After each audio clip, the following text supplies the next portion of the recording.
Hello everyone! For today's video is maganda-gandahan muna tayo nang tayo lang ang nakakaalam.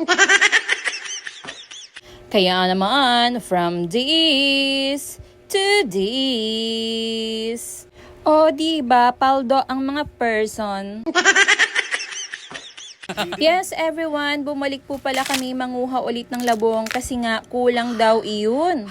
Kailangan po namin kumota everyone kasi marami daw kaming maghahati-hati. Mga 20 po yata na katao. Charis lang. At dahil kailangan namin kumota ay nag-upgrade din po kami ng pangkuha.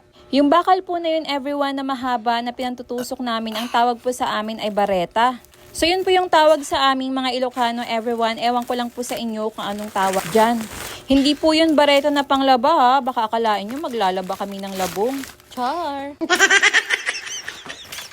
So sabi nga ng asawa ko dyan everyone is pasukin daw namin yung masukal na gubat para wala daw makakita sa amin. Kabisado daw niya yung gubat dito everyone kaya alam daw niya na marami daw ditong mga labong na tumutubo. Oh, baka isipin nyo na naman, naglulupin kami ng labong. F, sa magulang po niya tong gubat na to. Nakiki-harvest nga ni.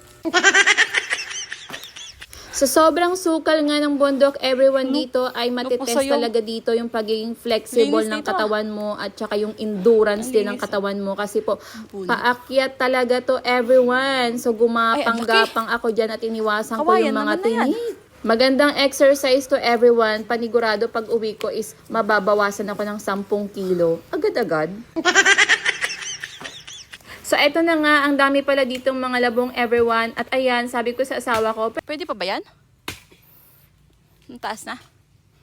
So, sabi niya, pwede pa naman daw kasi mura pa. Sabi ko, aba, first time ko makakain ng kawayan nito. Charis lang.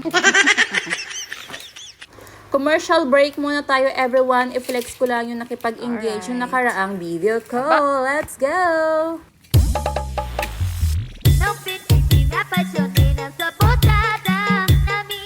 Thank you so much everyone sa palaging pag-support sa aking mga content. Bless you all! So mabalik tayo sa video everyone. Hindi nga kami nabigo. Napakaraming ang labong dito. Sabi ko nga everyone, baka mamaya hindi lang labong ang meron dito, baka maraming ginto din. OMG, baka paldo tayo dito pag nakakita tayo ng ginto. Mukhang ginto yarn. Nga pala everyone, may nabasa rin pala ako dito na comment ni Lods Timmy.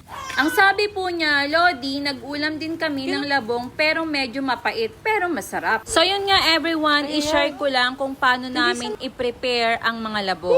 Bali po everyone, after po namin gadgarin yung labong is pinipigaan po namin yun para matanggal po yung katas. Then after naman po nun everyone is hugasan tapos pigain ulit.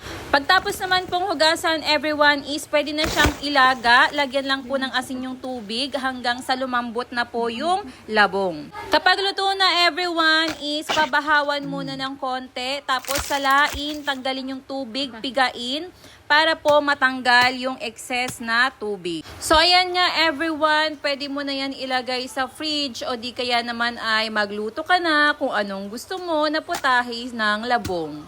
So yun lang everyone, kita nyo naman 'di ba sa pagkuha pa lang ng labong is medyo challenging na siya kasi nga punta ka sa gubat, medyo matinik, mga lamok dyan na pwedeng mangagat sa'yo pero enjoy naman. Kaya sa aming mga probinsyana is very easy lang ang pagkuha. Pero kung rich kid ka, aba, bumili ka na lang para hindi ka mahirapan, di ba? Sana all pinanganak na rich kid.